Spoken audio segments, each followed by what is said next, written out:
When life gets tough, it's hard to keep your art alive, isn't it? Maybe you're going through a job transition, maybe you're stepping into the next phase of your life, or maybe you're even starting a family. But when times change, how do you keep art off the chopping block? Welcome to Art Mentor. My name is Sean, and today I want to give you some advice on how do you keep your art alive and going even through the most challenging of times, because there's a reason why you like to do this. There's a reason why you want to keep this going, and I want to help you do that, and here's how. I want to let you know that most people are going to give you the worst possible advice. Because the people that are closest to you, the people that are in your support group, the people that care about you, they're gonna say things like, oh, hey, you need to watch what you're doing. You need to be careful with yourself. You need to take care of yourself. And then they're gonna drop this gem on you. They're gonna tell you, you need to be realistic. Realistic? What does that mean, realistic? Why are they telling you that? Well, this often stems from a really loving place. There's a big problem with that, which is that they're forcing you into their version of what their subjective reality is. Because just to be honest with you, what is realistic for you is like chump change for somebody else. Like, just to be honest, like if I were to hop back into my life 20 years ago, I'd be like, this is a piece of cake. And if that version of me were to jump into me right now, they would probably have a heart attack, and I don't blame them. But the issue with being told that you're realistic is that you're conforming to somebody's preconceived notion of what you're supposed to be doing. And while this can come from a loving place, what it often, however, though, masquerades itself as is just mediocrity, friend. So you really need to watch it when people are advising you to be realistic. The other thing that I really take big issue with on this is that whenever somebody's telling you to be realistic, they're coming from a place of lack. In other words, they're telling you, you can't do this, you can't do that, and it's not gonna be doable for you. Instead, y'all, what you need to do is swap that word, because I want you to be really intentional with your words. Switch it to this. Is that manageable? Because that then implies not how can I not do it, but how do I do it? I need to figure it out. It opens your mind to the possibility of, yes, this is doable and I can sustain this, but what I'm gonna have to do is figure out how do I comfortably fit this into my life? And that's what this entire video is gonna be about today. How do you do that, friend?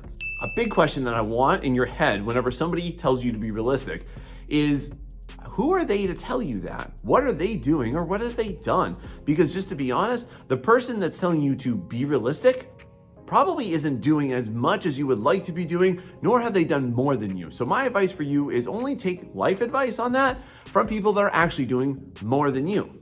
Honestly, I'm at the point in my life where if somebody tells me to be realistic, I just tune them out. I'm like, psh, I don't even care what you have to say anymore. Because guess what? The rebellious nature in me kind of wants to be like, oh yeah, really?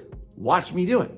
What if you adopted that stance instead? You're going to make yourself realistic. You're going to make yourself fit into the jar of your life and what your goals and responsibilities are. But that's up to you, friend, not anyone else to decide. So don't listen to them. Now I have a really, really big question that I need you to answer, and you need to know this if you actually want to keep things going, even through the most turbulent of times, that your art is gonna stay as something that is really deep and meaningful for you. And it starts with this. Why are you making artwork? Why does it matter to you? Why do you want to persist? Or honestly, why do you not? Most artists never even confront this, or they have really lukewarm versions of what this looks like. So just to be honest, if your goal and your intention for your why is to do something like, oh, well, I want to impact as many people as possible, or I want to make everybody happy, I'll guarantee you that you're going to fail. And the reason why is because you're placing your happiness upon an external source that you don't have any control over. But what you do want to do, if you do want to continue that and you do want to keep that going, friend, is this. You need to treat art like it is a priority in your life. And the big why that I really want you to tap into, that most artists probably are unaware of, is that deep humanistic desire and that reason and that compulsion for why you're doing this. Because when you're making artwork, you're not just making pretty pictures. You're not just taking part in the creation of an image. That's the after effect of it. That's the product of it. But really, what are you doing is you're exploring your humanity, is that you are getting deep into the exploration of your inner self. And what art does for you, tell me if this is you down below. Doesn't it make you feel more human? Doesn't it make you feel more accomplished? Doesn't it really bring out some really important parts of you and allow you to have that time to really explore that? Or Also, what if it's therapeutic for you too? That's necessary too, because God knows you have so many other weird things that you could be doing that are a complete waste of time. But if you're really gonna want to keep art going through every phase and stage of your life, friend, you have to make sure that it's treated like a priority. And yes, priorities can shift. Maybe one day art is second priority and something else comes first. That happens, okay? I get that. But where in your priority list is art? Because if it's number 10, it's not a very big priority for you. So instead, friend, ask yourself this: where are you prioritizing your artwork? How can you level that up a little bit? Not to the point where it's going to take care of more important people in your life, of course, but if that is something that is really deep and meaningful for you, you have to treat it as such, or else you just have another reason to give it up, don't you? Now, can I tell you why about 60% of all artists never make artwork again after they graduate from art school? And it starts with something like this. When you're in art school, or take away art school even, put in high school, put in before you got your first job, put in before you had your first kid, or whatever life circumstance has come your way recently. You had a lot of time. You had really great windows. You might have even maximized exactly what time of the day that you could do your artwork. Here's the reason why, is because most people are going to feel like that was their opportunity window. And now that that opportunity window has closed, oopsie, now what? I don't have the opportunity window. When you do this, what you're doing is that you are subscribing to this philosophy that you can only do art at a certain time of the day or a certain time of the week or just in a certain window. This now takes a lethal twist on your art potential and in your artistic future, because now you're going to treat art like it's a convenience to you. You're going to treat it like, oh, well, you know, if time permits, or if I'm able to, or hey, it would be nice if. That is art as a convenience for you, friend. And I just want you to recognize that if you're currently going through this too, because I've had those phases in my life too. Like when I first stepped into my full-time job, I actually didn't make any of my own art for the first 2 years. And then I felt really devoid and empty afterwards too. And that was because I recognized this was happening with me. So I don't want that to happen to you too, friend. But if you are going to treat art like it's a priority in your life too, you have to also combat any feelings that art is just a convenience. Because honestly, like, what happens with conveniences? You can throw them away, you can not do them, and you feel completely guiltless. It's harmless too. But honestly, what you're doing there is you're actually harming yourself by doing that, instead of appreciating yourself, instead of exploring yourself, instead of loving yourself better through something that's actually deep and meaningful for you. So while times are changing and times may even be turbulent for you, friend, I just want to encourage you to consider for a second here, what can art do for you, and how can it be something that is needed in your life to help you through that circumstance, and not treat it like it's a flippant hobby. Most of the time too, why people advise you not to do this even when you're going through rough times, is because they themselves have been conditioned to think of art as something that's unimportant, that's even childish. And I just want to ask you that, is that what it is to you, or is it something greater to you? Because if it is, treat it like something great to you. Another way that you can think about this too is that you can definitely think about how you can condition yourself to operate at any time of the day. And this is typically when people get into the dialogue of like, oh, well, I'm a night owl, or I only work good at this time or that time. I just want to put it into context for you here, okay?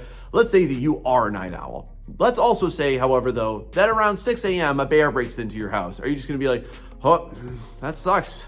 I'm just gonna let myself get mauled right now because I can't do anything. I'm a night owl. I don't operate well in the morning. No, you're gonna get up and run. You can condition yourself to create a new window of opportunity for yourself if you just establish the habit and the mindset on how to do it. See how that works? It's not about the opportunity that you thought it was, it's about creating opportunities.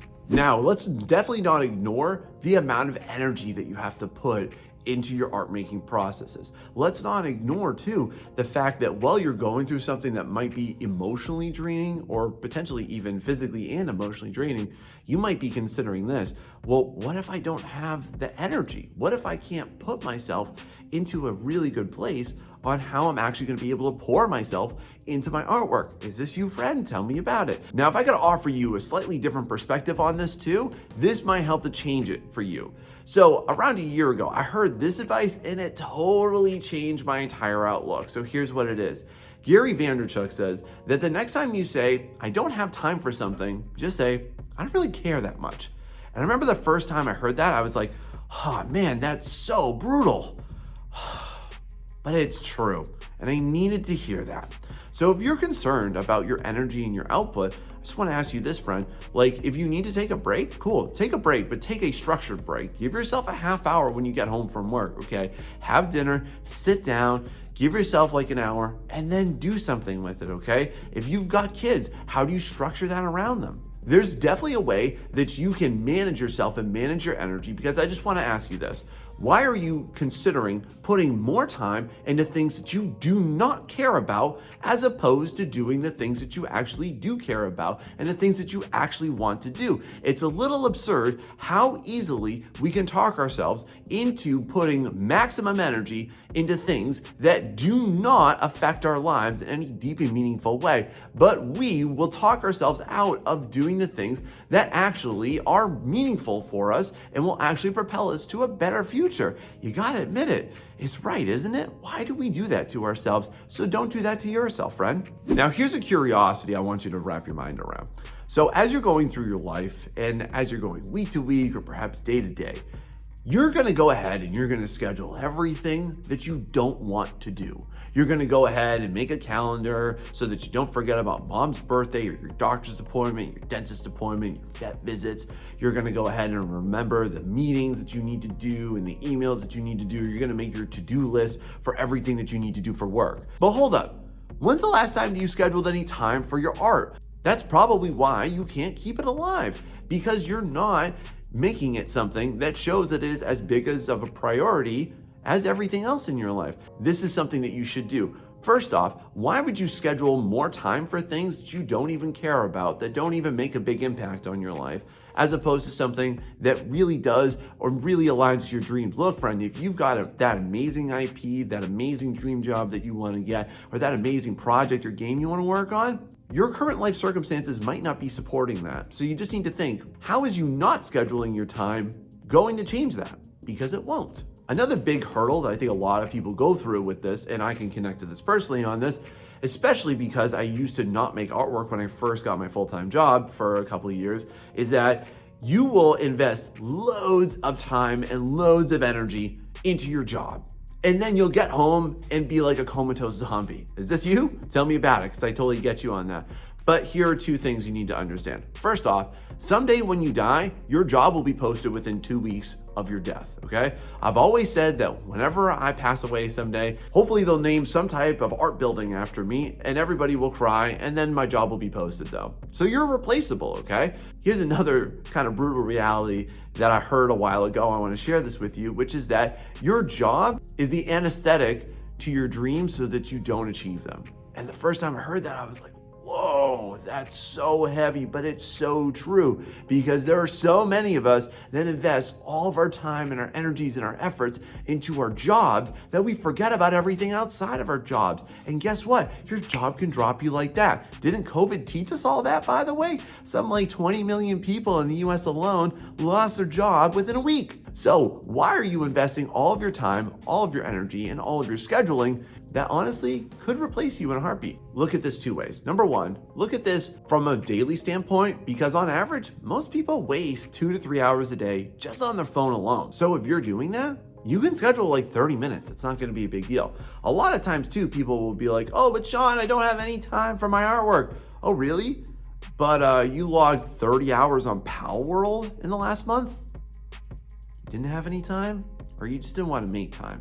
Be honest with yourself though. You can make time because it's something important to you, isn't it? You can also look at this in terms of, what can I do in a week? Stop feeling bad for what you don't do in a day and start looking at it instead of, what can I do? How many hours can I log in a week? How many hours can I log in a month? And therefore, how many hours can I log in a year? Way more substantial to look at it that way, isn't it? Now let's talk about how art making is generally, it's a pretty sedentary lifestyle, isn't it?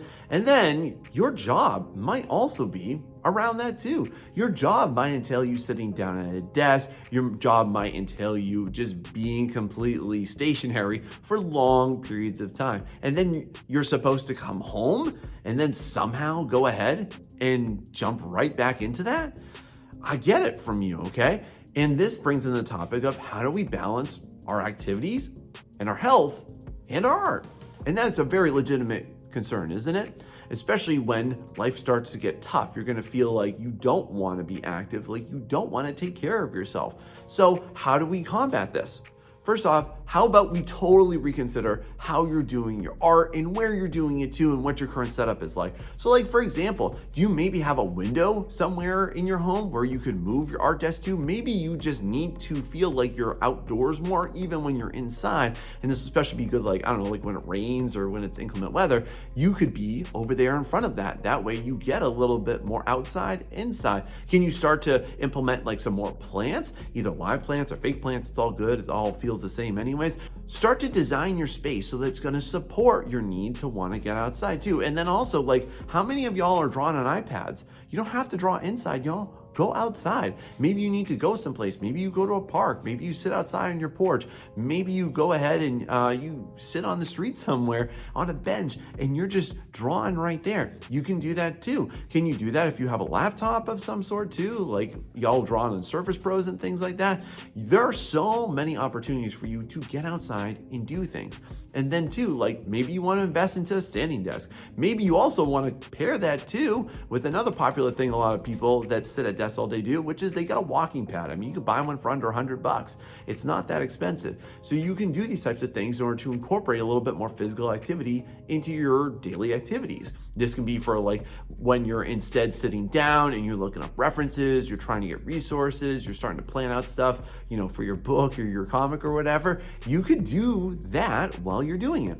And then too, think about this, like, yes, you do need to balance your physical activity with it too. So make sure that you make some time, like a half hour a day into your art and a half hour into physical activity. Or heck, you could even go into YouTube and do a 10-minute workout right now, right after you watch this video. So if you can do all of that, you can balance it. But what you're gonna have to manage now are your windows of time so that you actually make that time and don't find time to make excuses for it. See how that works? Tell me down below what you're thinking about doing for this. Now, the next thing y'all need to do in order to maximize your ability to do more art is like and subscribe to this channel. So please make sure you do that because I'm here to support y'all, friend, through all stages of your life. And if you could support me back, I'd appreciate it. Thanks so much. And now let's move on to this tip. Now, as you're going throughout the day, here's a little demon that's going to come up all the time and you're not going to notice it. You're going to be going throughout your day and then it's going to happen. And then you're going to be coming home from work and it's going to happen. And then you're going to be sitting at home with your spouse and it's going to happen too. What am I talking about?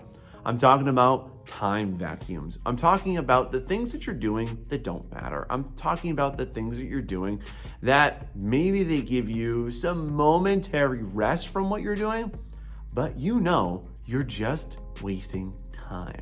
So what I want you to start to do, especially once you start to go into a new phase of your life, or if you're going through a certain time of upheaval or change, is start to look for where are your time vacuums. Just ask yourself, what am I doing right now? And is this really how I should be using my time? Because y'all need to see time as not a scarcity, but actually a resource that you can exploit. And if you really, really want to do something with art, and if it's meaningful and important to you, y'all, you got to see, maybe I didn't need to watch all those episodes of that show. Maybe I didn't need to sit down and doom scroll for the last 2 hours. Maybe I didn't need to watch TikTok for that long. Or I don't know, maybe I really wasn't feeling tired and maybe I was just avoiding everything that I was doing. You ever think about that? Another thing that you can start to do is look at, okay, how can I make my life more efficient? There's another really big thing too. So let's say, for example, that you're somebody that likes to bring actually homemade, home-cooked food to work instead of like going out to eat. So what can you do about that? Maybe you should take a couple hours on a Sunday or a Saturday and meal prep everything. Or maybe you could just do simple things throughout your day to make your time more efficient. Maybe you could make sure that you don't leave the laundry going in the dryer for 4 days off and on so that you keep forgetting to take it out and fold it. Maybe you prioritize those tasks, because honestly, what a lot of people do that I noticed, and I've done it too, I'm not talking to you as some type of like elite paragon on how not to do this, but I've done it too, friend. But make sure that you're taking care of the light tasks and you're thinking about how to make that more efficient.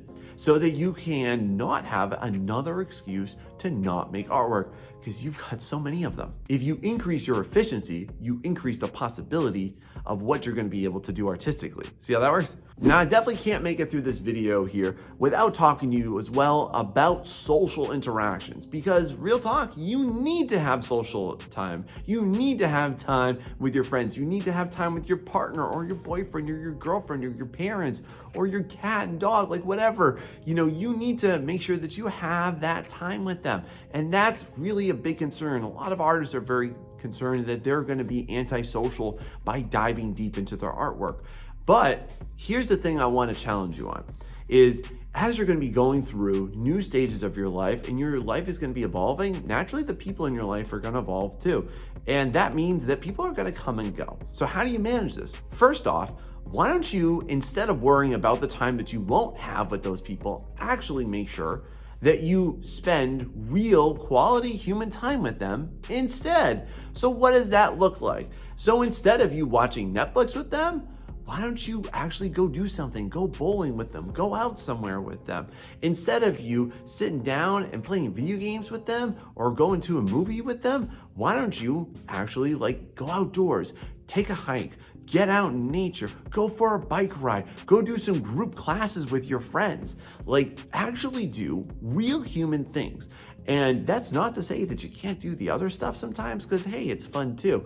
But listen, here's one thing that I want to advise you on, is that a lot of people have lost real human interaction in the last 20 years, and we need to bring that back. And that's how you are actually going to become a better human and become a more likable person, to be honest too, is when you're actually spending real quality human interactions. I would urge you to spend more meaningful time with them and less mediated time with them where you're in front of a screen, because that's not real time with them. Just because you're existing with another body or a collection and a sea of bodies around you does not make that real human interaction. It doesn't make that as quality of a human experience. So instead of you focusing on how much time you're putting into your social life, also focus on how are you using that time? What's the quality of the time that you're using with those people? And what are those activities like? Another thing that's really important at this stage is for you to really be committed to art to the point where you're going to have conversations with those people. And what I mean is, why don't you start to communicate your needs? Start to tell the people in your life how serious you're getting, how important this is to you, what efforts that you need. This is especially important for y'all that are dating or you have partners. So you need to definitely communicate with them. Hey, look, art's really important to me. I've been missing this in my life. I really need your help and support. What do you need for me to do before I do this later? What do you need from me so that when it's time for me to make art for the next hour, I can do that from you? Or maybe you just need to tell them hey, honey, just so you know, 9 o'clock tonight, I'm gonna go and draw for the next hour, okay?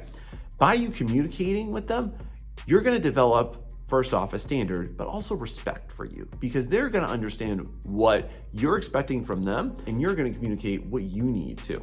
That's how you're going to manage your social time, not by you inundating yourself with copious amounts of time with those people. That's not the same, y'all. Go for quality over quantity. Now, on the flip side of everything I just talked to you about, I gotta be real with you. There's going to be people that aren't going to be on board with what you're currently doing and the direction that you're going to want to take with your art, because there's a lot of people whom, just to be honest, you can't control how they're gonna feel about you. And if you seek to control how people are gonna feel about you, then you're gonna be let down pretty hard. And let me just give you an example here. There's people in my life, as I was growing up and as I was changing and I was evolving, that people would say this, Jem, to me. They go, Sean, you changed. And I used to be like, whoa, what does that mean? Oh my God, have I changed?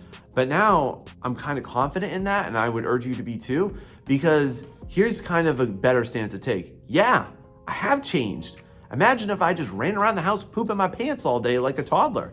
That would suck, wouldn't it? So what do people actually mean when they say you've changed?